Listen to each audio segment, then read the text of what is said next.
Вітаю спадарства. Распачынаем эфірны дзень на Еўрарадыё. Мяне завуць Маша Калеснікава, моя сённяшняя госця, гендерная экспертка, гендерная даследчыца Ірына Сідорская. Вітаю, спадарня Ірына. Добрый дзень. Надоечы ў Беларусі традыцыйна адзначылі 1 траўня, і гэтым разам у цэнтры ўвагі быў нават не Александр Лукашенко са сваім касмічным трактарам, а беларускія жанчыны. То бок беларускія жанчыны садзілі яблыні, беларускія жанчыны на 1 траўня ладзілі спаборніцтвы, ім нават помнік паставілі, і вось пра гэта ўсё мы сёння і пагаворым са спадарняй Ірынай. Ну, давайте пачнем з гэтага самага помніка, таму што вось гэта, відаць, самая такая яркая тэма, якую падхапілі соцсеткі.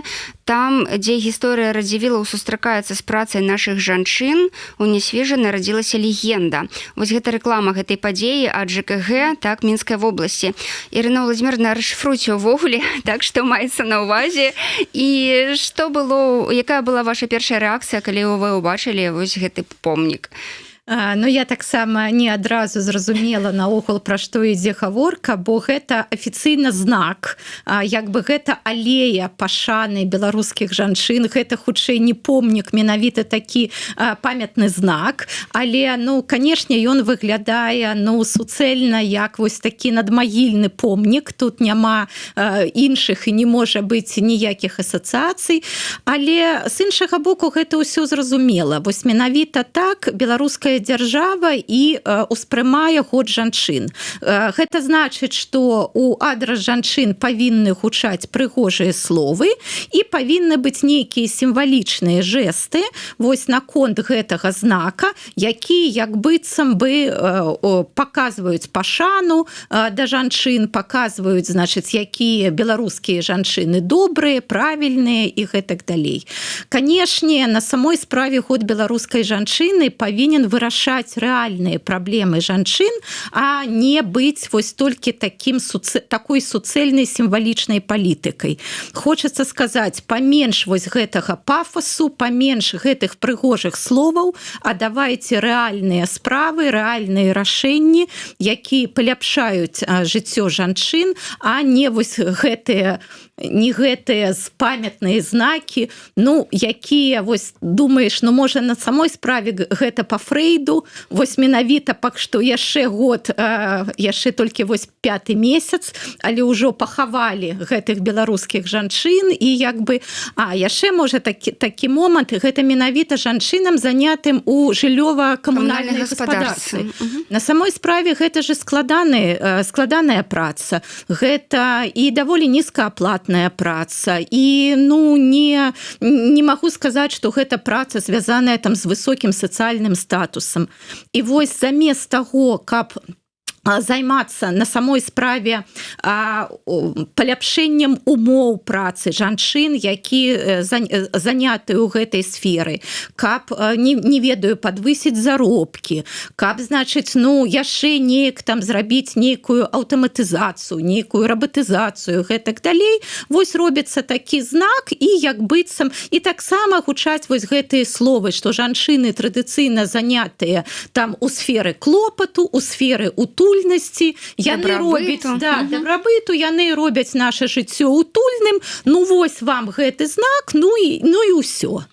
І вось гэта як сімвал той палітыкі, якую робіць зараз беларуская дзяржава ў адносінах да жанчын. Ну вось, дарэчы, я зачитаю каментар жанчыны Стрэцу, реакцию на гэтые помники, так, есть вариант его убрать вообще, потому что кроме тех, кто его сделал и поставил, больше никому не нравится. Я неоднократно писала: сделайте что-то для женщин, подарите нам сертификат в СПА, к примеру, матерям самим воспитывающих детей кредит до 3% на квартиру, путевку в санаторий, а памятник могильный никому не нужен. Абсолютно, я с вами цалкам згодная, што няма ж ніякіх там нават пытанняў да жанчын, а на самой справе, што вы лічыце неабходным? Што вы хацелі у год жанчыны атрымаць? Да, у гэтай сферы, што тут вы лічыце важным? Вось калі, напрыклад, беларускія незалежныя медыа у мяне, у іншых экспертак і экспертаў пытаюць, то я ніколі не бачу, каб, напрыклад, дзяржаўныя медыа задавалі такія ж самыя пытанні пытанне сваім чытачкам, сваім чытачам і наогул, каб хтосьці спытаў людзей і спытаў жанчын, што патрэбна. Не, дзяржава як бы сама разумее, нават не што патрэбна жанчынам, а як яна можа выкарыстаць жанчын як сімвал, як рэсурс, як яшчэ што-небудзь. І атрымліваецца, што гэты год жанчын гэта нагода не палепшыць жыццё жанчын, а гэта нагода яшчэ больш інтэнсіўна выкарыстоўваць жанчын на патрэбы дзяржавы. Калі вярнуцца вось да гэтых спаборніцтваў, так, якія ладзяцца з удзелам жанчын, вось пад такія святы дзяржаўныя кшталту 1 траўня, вось гэтая женщина, спорт і труд рядом ідут, вось гэтыя лозунгі, гэта, канешне, проста вяртанне ў такую махровую прапагандысцкую эпоху, так. Вось пад такім лозунгам прайшло спартыўнае свята ў Салігорскім раёне, не, ў Салігорску, то бок спартсменка, актывістка, красавіца, вось гэта вот все з тых самых 60-х. Маем, што маем. Ну, нават мне здаецца, 60-е у мяне такое адчуванне пра іх як больш прасунутыя і больш сучасныя годы, чым зараз робіцца ў Беларусі. Так, я згодная, вельмі такое наогул савецкае, нават саўковае штосьці вось у гэтай назве, у гэтым лозунгу, у гэтым самім фармаце. І вось глядзіце, тут же таксама цікава. Гэта ж робіцца не ад жыцця, гэта ж не тое, што, напрыклад, там журналісты дзяржаўных медый ідуць там, я не ведаю, у рэальныя там спортзалы, у рэальныя фітнес-цэнтры, альбо нават вось калі на вуліцы бачаць жанчын, якія там, не ведаю, з гэтымі палкамі скандынаўскімі, яны ж размаўляюць і паказваюць нерэальных жанчын, якія, ну, па меншай меры частка з іх займаецца спортам. Гэта, наадварот, вельмі такое пастановачнае дзействие, дзе вось менавіта для нейкіх патрэбаў дзяржавы жанчыны, якія, можа, ніколі ў жыцці гэтым спортам не займаліся, а я яшчэ скажу, а чаму не займаліся? А таму, што ў іх няма ні часу на гэта, ні як бы няма рэсурсаў, і, ну, таксама ж гэта цікава, калі зрабіць неяк назіранне, вось калі зайці ў тыя самыя фітнес-цэнтры, альбо паглядзець на людзей, якія на вуліцы там нейкую прабежку рэалізуюць. Безумоўна, мужчын будзе больш. Але гэта не значыць, што, напрыклад, там, ну, жанчыны не хочуць быць здаровымі, не хочуць быць спартыўнымі, прыгожымі. Хутчэй за ўсё, у іх няма часу, бо на іх уся гэта хатняя праца, на іх дзеці, і ў іх вельмі часта няма рэсурсаў, нават на гэты вось абанемент, фітнес-цэнтры, гэтак далей. Так вось, гэта акцыя не пра рэальных жанчын, якія займаюцца спортам, а гэта вось спецыяльна зрабілі. Вось гэтыя жанчыны там, напэўна, з гэтага салікорскага аддзялення Беларускага саюза жанчын, альбо з нейкіх там бюджэтных арганізацый. Вось іх як бы прымусілі, ім сказалі. Там было, типа, школа мастацтва, там, ну, вось кшталту такога. Да, вось менавіта такія арганізацыі, якія атрымліваюць пераважна, значыць, рэсурсы з бюджэту дзяржаўнага, ну, і як бы што не могуць адмовіцца і як бы вымушаны прымаць удзел у такіх вось мерапрыемствах. Але яшчэ раз, гэта ніякага рэальнага клопату пра здароўе, пра фізічную форму жанчын тут няма. Гэта вось яшчэ раз, як жанчыны могуць упрыгожыць сабой уладу. Гэта ж усё робіцца для таго, каб паказаць, што паглядзіце, у нас у дзяржаве ўсё добра, у нас, глядзіце, вось, значыць, і алея ў гонар жанчын, вось у нас жанчыны, значыць, нейкія там спаборніцтвы робяць, но больш пахожа на такую эстафету, вось як бы як у школах і так далей. Але паглядзіце, вось і жанчыны там такія дысцыплінаваныя, пасміхаюцца, як бы ўсё добра ў нашай краіне, бо паглядзіце на жанчын, вось яны паказваюць, што ўсё добра. Таму вось нават калі была мінулая перадача і хтосьці з нашых гледачоў спытаў, а чаго ж вы, спадарыня Ірына, сёння не расказваеце пра год жанчын? А я на самой справе 2 перадачы да гэтага не расказвала. А чаму? А таму, што год жанчын ён уключаецца альбо выключаецца тады, калі ён патрэбен дзяржаве. Вось было, напрыклад, 8 сакавіка, ну, зразумела, там расказвалі, як без беларускіх жанчын беларуская дзяржава не можа існаваць. Потым, як бы, 8 сакавіка прайшло, чаго пра гэтых жанчын наогул, як бы, гаварыць? Хай там працуюць, хай клапоцяцца і далей робяць. Потым, значыць, напярэдадні, вось 1 мая, 9 мая, яшчэ ж быў гэты суботнік агульнарэспубліканскі, і вось тут таксама жанчыны патрэбны, і жанчыны ўключаюцца, і сёння вось мы якраз гэтых нагод і гаворым пра год беларускіх жанчын. Я думаю, што не дапрацавалі з Вялікаднем. Маглі б паказаць жанчын, якія пякуць пірагі, збіраюць гасцей, вось гэтая самая гасціннасць, не дапрацавалі ўсё. Такіх тоже таксама паказвалі, але можа крыху менш. Усё ж такі, як бы тут такая ўжо нагода не дзяржаўная, тут яе складаней выказаць, але, канешне, паказвалі, бо яшчэ раз, беларускай дзяржаве трэба паказаць, што ў Беларусі ўсё добра. Што там няма крызісу, што там няма рэпрэсій, што людзі не з'язджаюць з Беларусі. І для гэтага што лепей за ўсё? Паказаць жанчын, якія вось там, вось, як вы сказалі, сустракаюць з пірагамі, альбо там прымаюць удзел у нейкай эстафеце, альбо там яшчэ там саджаюць яблыні, альбо што-небудзь яшчэ. Ну і як бы можа у кагосьці стварыцца ўражанне, што на самой справе ўсё добра, вось як бы добра ў Беларусі. Гэта і ёсць галоўная мэта ўсяго гэтага. Про яблони, так? У меня одразу, я уже женщина спортрует рядом идут, про яблони женщина мать умеет убирать. Я придумала лозунг, скористайтесь. Вы кажете, что увогуле усе гэтыя праўладныя актыўнасці з удзелам жанчын, кшталту вось суботнікаў, пасадкі яблык, гэта сексізм. Можаш патлумачыць чаму? Так, давайте на самой справе на гэтым больш падрабязна спынімся, таму што, як быццам бы у пасадцы яблынь нічога дрэннага няма. Гэта наабарот добра, калі людзі, калі нават жанчыны, саджаюць яблыні. Але калі б гэта была, іх рэальная, самастойная, там, экалагічная альбо дабрачынная ініцыятыва. Калі б гэта шло менавіта ад саміх, там, не ведаю, жаночых нейкіх арганізацый, альбо там ад жанчын-актывістак, гэта было патлумачана, для чаго, як, і гэта бы падхапілі бы іншыя жанчыны.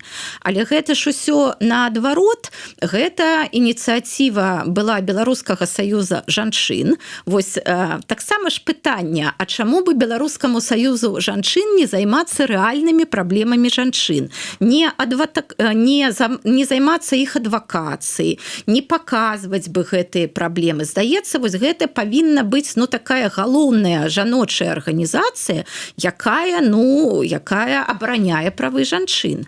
Але не, гэта арганізацыя, якая выкарыстоўвае жанчын, каб паказаць сваю лаяльнасць дзяржаве, і вось паказаць гэты вобраз правільных беларусак. Таму, як бы, да гэтага яблоневага сада. Па-першае, увесь час была рыторыка наконт таго, што чаму жанчыны саджаюць яблыні. Таму што яблыня – гэта жаночае дрэва. Не пытайцеся мяне чаму, не ведаю. Гэта жаночае дрэва. І вось, значыць, гэта сімвал вясны, плоднасці, хараства, прыгажосці, мірнага неба. А калі вось, значыць, гэта яблыня, вось сімвал усяго гэтага, нават жа вось гэты знак, які на 9 мая дзяржаўны, вось гэты яблыневы цвет, то і тыя, хто іх саджаюць, вось гэтыя жанчыны, яны таксама вось сімвал плоднасці, жаноцкасці, мірнай будучыні, там дабрыні, прыгажосці і гэтак далей. Таму яшчэ раз, гэта не для таго, каб, не ведаю, былі сады ябланевыя, каб там экалогію палепшыць альбо там нейкую дабрачыннасць зрабіць, а каб паказаць вось гэты вобраз правільнай жанчыны, якая з аднаго боку сімвал вось таго, што я сказала, па-другое, значит, там же жанчыны не самі, не жанчыны, не Беларускі саюз жанчын сам садзіў, там былі і дзеці, і, значит, моладзь, і там нейкія таксама дзяржаўныя арганізацыі, і нават людзі сталага ўзросту. І гэта што паказвае, што жанчыны пра клопат, яны, значыць, вось апекуюцца малымі і старымі, што вось правільныя беларускія жанчыны, яны пра клопат, пра дзяцей, пра людзей сталага веку. А зусім не тыя жанчыны, якія задаюць нязручныя пытанні, якія крытычна ставяцца да ўлады, якія там хочуць нейкіх правоў, якія наогул гавораць, выбачайце, я суб'ектка, а не аб'ект. Не, такія жанчыны, зразумела, не павінны быць у гэтым публічным візуале, а вось менавіта такія жанчыны, якія саджаюць гэтыя яблыні, вось гэта і ёсць як бы правільныя беларускія жанчыны. І дзяржава гэтым паказвае, што вось будьце такія, як яны, тады ваше жыццё, напэўна, больш-менш складзецца. А калі вы там хочаце быць нейкімі іншымі, гэта неправільна, гэта як бы у вас як бы будуць праблемы. Таму вось гэта дакладна не экалогія, не дабрачыннасць, не самастойная ініцыятыва. Это менавіта прылада улады, вось паказаць, якія зараз жанчыны ў пашане, а па-другое, гэта вось сімвал, які паказвае, што не толькі там, напрыклад, дзяржава там, калі Лукашенко гаворыць пра тое, што мы там у кальцы, значыць, ворагаў, што з усіх, значыць, бакоў на нас хтосьці хоча напасці, што ўсё так дрэнна, складана і гэтак далей. Нет, паглядзіце, у нас, значыць, як быццам бы ўсё добра, бо у нас так прыгожа, вось ёсць жанчыны, якія клапоцяцца пра будучае, якія такія добрыя, і, як бы можа у кагосьці скласціся такое уяўленне, што, як быццам бы на самой справе добра. Давайте яшчэ вось пагаворым пра статыстыку Белстата, якая таксама з'явілася перад 1 траўня, і там таксама дастаткова цікавыя моманты. То бок, як вынікае, большасць занятага насельніцтва ў краіне гэта жанчыны. Там невялікая розніца, але тым не менш, так? 54% супраць 49,6%. Вось, і вы пішаце, што у сваім тэлеграм-канале, што калі ўсё ж прыгледзецца да гэтай статыстыкі, то можна ўбачыць так сур'ёзную гендерную няроўнасць. Давайте па гэтым вось пройдземся. А вы ведаеце, там нават, я думаю, што не трэба асабліва прыглядацца. Лупа не патрэбная гендерная. Так, на самой справе ўсё як бы ў вочы кідаецца, але чамусьці вось гэтай статыстыкі не робіцца выснова пра тое, што ў нас ёсць гендерная няроўнасць. Вось ёсць статыстыка, якая прама пра гэта кажа, але вось чамусьці дзяржава такой высновы не робіць. Але давайте спачатку, вось вы ўжо сказалі, і я думаю, што Беларусь тут, дакладна у меншасці краін, а можа і зусім мала такіх краін, дзе у працоўнай сіле прыкладна аднолькавы ўдзел мужчын і жанчын. І у нас жанчын нават больш. Калі мы возьмем там іншыя еўрапейскія краіны, то амаль усюды усё ж таки больш мужчын і можа ну як бы значна больш, бо вось ну як бы традыцыі нейкі, ну наогул як бы розныя фактары. А вось у нас менавіта сярод працуючых жанчын больш, чым мужчын. Вось гэта ўжо, мне здаецца, першае, што разбівае стэрэатып пра тое, што вось мужчына гэта дабытчык, мужчына кармілец. Ну так вы ж паглядзіце, у нас наадварот, у нас там 80 колькі 6% жанчын у працаздольным узросце яны працуюць. І іх больш, чым працуючых мужчын у працаздольным узросце. Гэта ну вось з пункту гледжання такой сусветнай статыстыкі гэта яшчэ раз хутчэй выключэнне. Другое, вельмі адукаваныя беларускія жанчыны і значна больш адукаваныя, чым беларускія мужчыны. Вось я не стамляюся гаварыць пра тое, што беларускія жанчыны вельмі якасная сацыяльная група. І гэта так, бо вось яшчэ адно пацверджанне. 70% працуючых беларускіх жанчын маюць альбо вышэйшую, альбо сярэднюю спецыяльную адукацыю. А сярод мужчын працуючых толькі каля 50. Каля 50. Ну вось калі мы, значыць, возьмем усіх, значыць, працаўнікоў, то сярод мужчын толькі кожны другі мае адукацыю вышэй, чым сярэднюю. А сярод жанчын, ну, больш, чым 2 з 3 там. Значыць, вось гэтыя 2 пункты паказвае статыстыка. А потым, як бы, што яна нам паказвае? Яна паказвае выразную гендерную сегрэгацыю па сферах дзейнасці. Значыць, у нас ёсць жаночыя віды дзейнасці і у нас ёсць мужчынскія віды дзейнасці. І вось, ну, і гэта ўжо праблема. Бо калі вось ёсць гэты выразны падзел па сферах дзейнасці, ну, трэба задаваць пытанне, чаму?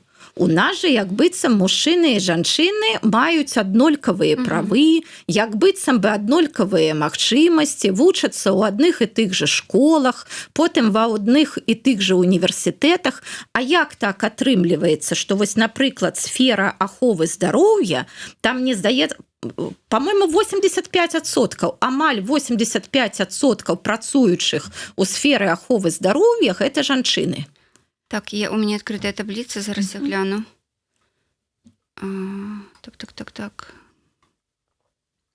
Ну, дакладна больш, чым 80. Больш, чым 80%, гэта значыць, вось 10 працуючых у сферы аховы здароўя, 8 гэта жанчыны. А вось як бы чаму? А наступная сфера таксама, дзе больш за 80% працуючых гэта жанчыны, гэта адукацыя. Значыць, вось жанчын вельмі шмат у гэтых 2 сферах. Ці гэта высокааплатныя сферы? Канешне, не. І вось атрымліваецца, адукаваныя жанчыны, бо каб працаваць урачом, каб працаваць педагогам, ну, трэба мець высокую адукацыю. І не толькі там адукацыю, трэба ўвесь час там праходзіць падвышэнне кваліфікацыі, гэтак далей, гэта, ну, вельмі адказная праца. І вось, значыць, гэтыя жанчыны там працуюць, але атрымліваюць менш, чым мужчыны, якія, можа, не маюць такой адукацыі, але працуюць у вытворчасці, у прамысловасці, у інфармацыі, сувязь, фінансы, будаўніцтва і гэтак далей. То есть вось гэтая статыстыка да 1 траўня, да дня працоўных, яна паказвае выразны гендерны падзел па сферах. Вось жаночая сфера і мужчынская сфера. Ну, як бы, ну, вельмі такое натуральнае пытанне, а чаму так атрымліваецца? Чаму вось жанчыны ідуць туды? Вось зараз гэта не вельмі карэктна сфармуляванае пытанне, але давайте спачатку яго так зададзім. Чаму жанчыны ідуць туды, а мужчыны ідуць туды? і як бы ну дзяржава павінна такія пытанні задаваць і як бы бачыць, што гэта не персанальны выбар вось нейкай дзяўчынкі альбо нейкага хлопчыка. Гэта тренд, гэта менавіта так уладкован рынок.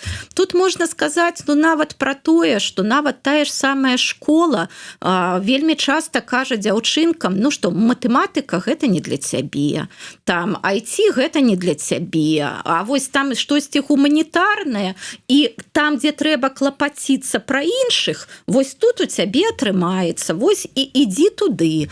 Бацькі тое самае могуць гаворыць. Потым даволі часта жанчыны выбіраюць працу, якая дазволіць ім спалучаць з хатнімі абавязкамі. Таксама, ну, напрыклад, тая адукацыя, яна больш як бы для гэтага прыдатная. І таму атрымліваецца, што жанчыны, якія атрымліваюць высокую адукацыю, ідуць у тыя сферы, дзе ну, заведама не будзе гэтых высокіх заробкаў. І што яшчэ цікава паказвае вось гэтая статыстыка, там было пра новыя формы працы, пра вось гэты дыстант і пра платформенную занятасць. І аказалася, што вось гэтыя як быццам новыя сучасныя формы занятасці, яны уладкаваны гендерна гэтаксама, як і традыцыйныя сферы. Таму вось не трэба думаць, што вось, напрыклад, ну там вось самі новыя тэхналогіі, новыя інфармацыйныя тэхналогіі, яны ўсё зменяць там нашы падыходы, нашы стэрэатыпы, разбураць міфы і будзе роўнасць. Не, яны таксама як бы дзейнічаюць на падставе гэтых самых нашых уяўленняў, нашых стэрэатыпаў, нашых міфаў. І што ў нас атрымліваецца з гэтай статыстыкі, якая як бы да свята прысвечана. Мы атрымліваем, што жанчыны ў нас працуюць шмат, нават больш, чым мужчыны. Жанчыны больш адукаваныя, чым мужчыны. У нас ёсць выразны гендерны падзел па сферах. Новыя сферы таксама захоўваюць гэты выразны гендерны падзел. І атрымліваецца, што тыя, хто маюць высокую адукацыю і займаюцца грамадска-карыснымі справамі, вось педагогіка, медыцына, гэта перш за ўсё жанчыны. А тыя, у каго нету такой высокай адукацыі, няма такой высокай адукацыі, альбо займаюцца ну чымсьці менш грамадска важным, грамадска актуальным, гэта мужчыны. І гэта статыстыка як бы, ну вось яна паказвае, што ў дзяржавы ёсць праблемы, што ў грамадства ёсць праблемы, што ёсць гэта гендерная няроўнасць менавіта ў сферы працы. А сфера працы, ну, напэўна, адна з галоўных сфер, бо, яшчэ раз, ну, мы ўсе працуем, але замест таго, каб вырашаць гэтыя праблемы, ну, дзяржава гаворыць пра тое, што мы вось знак зробім такі пашаны, альбо там яшчэ адзін сад вы пасадзіце, альбо там яшчэ... Альбо крыху зменшым колькасць прафесій, якія забароненыя для жанчын. Здаецца, Беларусі, баю, што толькі Расійская Федэрацыя застаюцца адзінымі вось на гэтай прасторы, дзе ёсць гэты спіс забароненых прафесій. Дакладна яго няма не толькі там у Польшы, у Літве, яго ўжо там некалькі гадоў няма ва Ўкраіне. Ну вось баюся, што менавіта Беларусь і Расія застаюцца тут адзінымі. Ірына Владзіміровна, а вы вось як бы вывучалі, напрыклад, статыстыку той жа Польшчы, якая тычыцца менавіта вось гэтага размеркавання працы паміж жанчынамі і мужчынамі. Ёсць розніца ў параўнанні з намі? Ўсё ж і ёсць тэндэнцыі да таго, што Польшча сапраўды еўрапейская краіна? Безумоўна, ёсць. Безумоўна, ёсць розніца. З аднаго боку, як бы чароўнай палачкі няма, і я не магу сказаць, што, напрыклад, адукацыя альбо медыцына ў Польшы гэта вось мужчынскія сферы, і, значыць, там альбо, не ведаю, гендерна-роўныя сферы, і там няма праблем. Але, безумоўна, значна менш фемінізаваныя.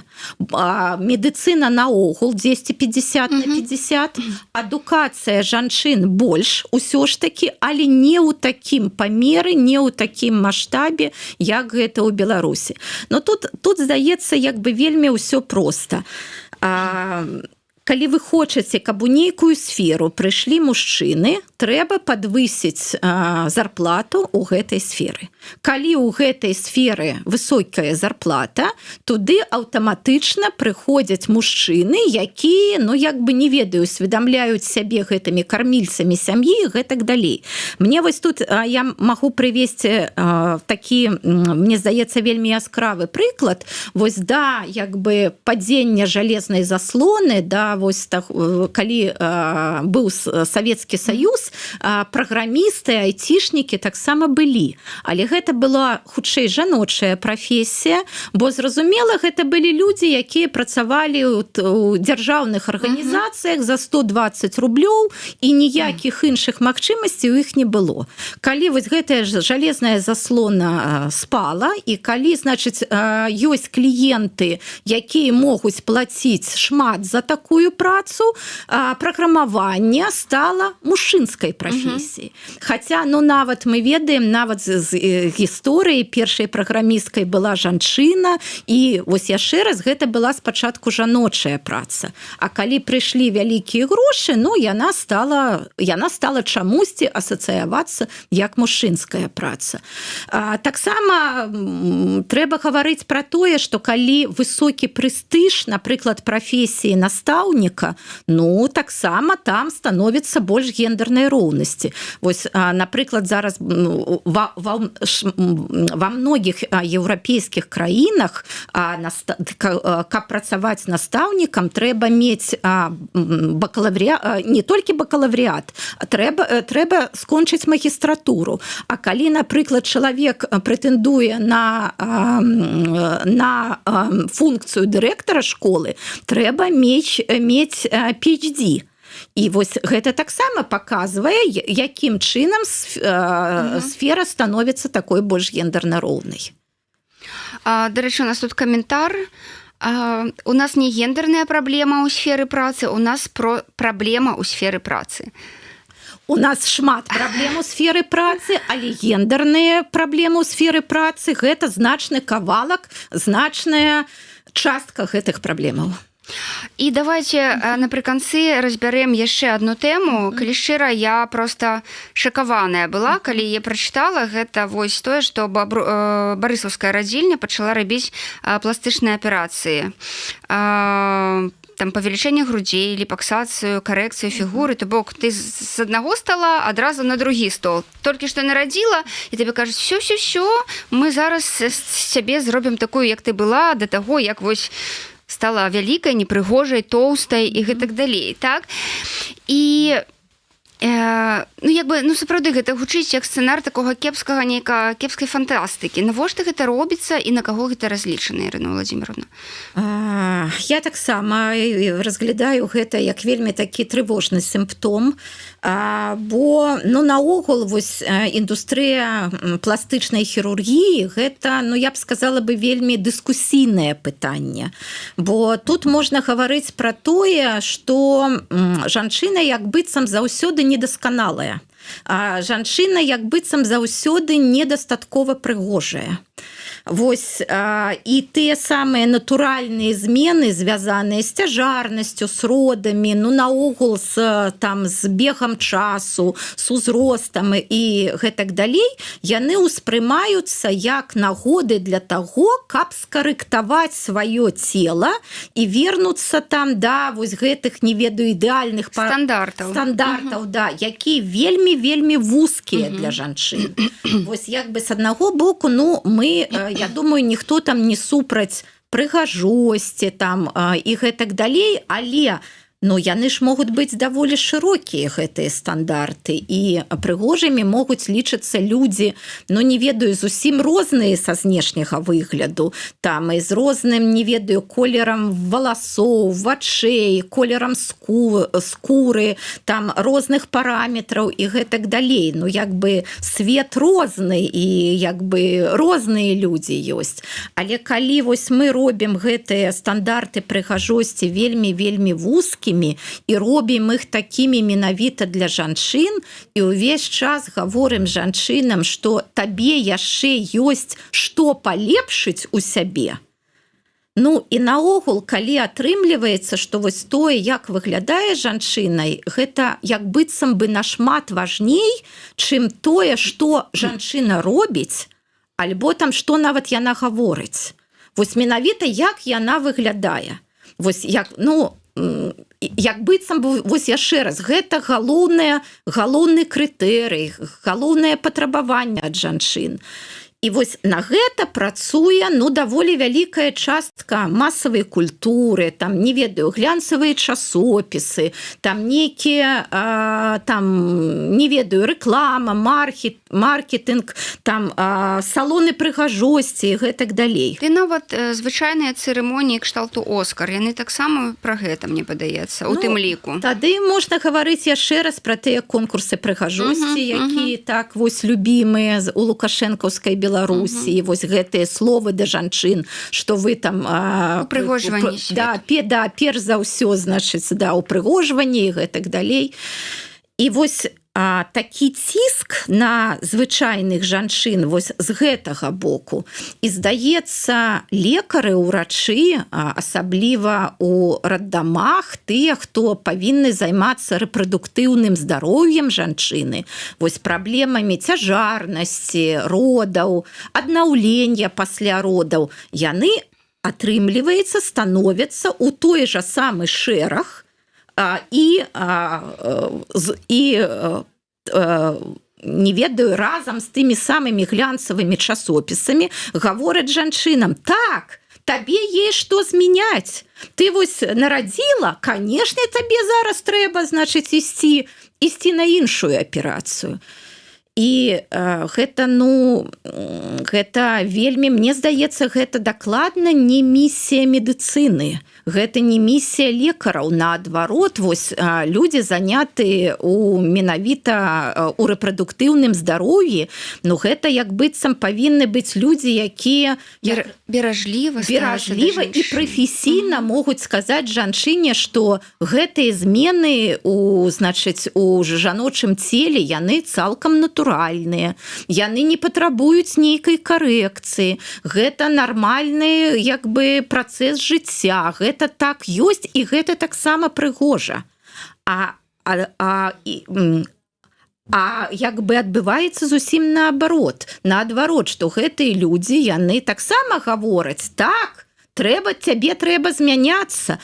І я нават звярнула ўвагу, вось як напісаны гэты журналісцкі матэрыял, і што гавораць самі ўрачы, у тым ліку галоўны ўрач гэтага раддома. Так, жанчына, здаецца, сярэдняга веку, такая, ну, якая ўжо павінна ведаць жыццё, і она гаворыць: мы хочам вярнуць жанчынам упэўненасць у сябе, мы хочам, каб жанчыны жылі камфортна. І што? Значыць, ну, калі твая ўпэўненасць у сябе, яна цалкам залежыць ад твайго знешняга выгляду, ну, як бы гэта, ну, нейкая штучная ўпэўненасць. Так сабе ўпэўненасць. І вось яшчэ раз, атрымліваецца, што нават не тое, што не ведаю, што гэта можна там альбо трэба адзін раз зрабіць. Гэта як бы такі непрерыўны працэс, вось гэты улучшайнінг, калі як бы кожны раз прыдумляецца, што можна ў сябе палепшыць. Ну, безумоўна, яшчэ раз, місія раддома не ў гэтым, але як я для сябе гэта тлумачу, а гэта платная паслуга. Гэта ж не тое, што, напрыклад, вось, не ведаю, жанчына нарадзіла, а дзяржава ей сказала: о, ты такая малайчынка, вось табе бонусам, калі хочаш, бясплатна, за дзяржаўны кошт, вось ты можаш зрабіць. Не, гэта ж менавіта платныя паслугі. І гэта робіцца для таго, каб, ну, вось, сабраць гэтыя грошы. Можа, там, не ведаю, даць там нейкую прэмію вось тым урачам, якія яшчэ працуюць. Бо зразумела, што у беларускай медыцыне, ну, жахлівы стан зараз, што няма каму працаваць і гэтак далей. Але вось яшчэ раз, калі урачы, людзі, ну, як бы з досведам прафесійным, з гэтай самай клятвай Гіппакрата таксама уключаюцца ў гэты працэс, ну не ведаю такога ціску над жанчынай і сваім аўтарытэтным прафесіянальным меркаваннем гавораць так, гэта трэба зрабіць, ну гэта яшчэ раз трывожны сімптом. Трывожны, таму што з аднаго боку гучыць нараджай, а з іншага боку цяпер у радзільні будзе гучаць ну давай, зрабі сябе лепшай, паляпшае сябе, да? Ну гэта проста асаблівы цынізм, што як бы гэта сумяшаецца ў радзільню ўсё. Гэта ну проста. Так, я ж пра гэта і гавару, што калі ёсць там нейкія салоны прыгажосці, альбо там нават нейкія мнагапрофільныя клінікі, якія там шмат чым займаюцца, ну як бы яшчэ гэта можна зразумець. А вось калі менавіта ну інстытут, які павінен займацца рэпрадуктыўным здароўем і ў тым ліку паказваць жанчынам і аўтарытэтна пра гэта гаварыць, што гэтыя змены натуральныя і як бы ну не трэба разглядаць іх наогул як праблему, ну што гэта жыццё, мы ўсе мяняемся. І я вось тут яшчэ раз пра гэтыя стандарты, падвойныя стандарты. А чаму тады мы не прымяняем такія самыя стандарты да мужчын?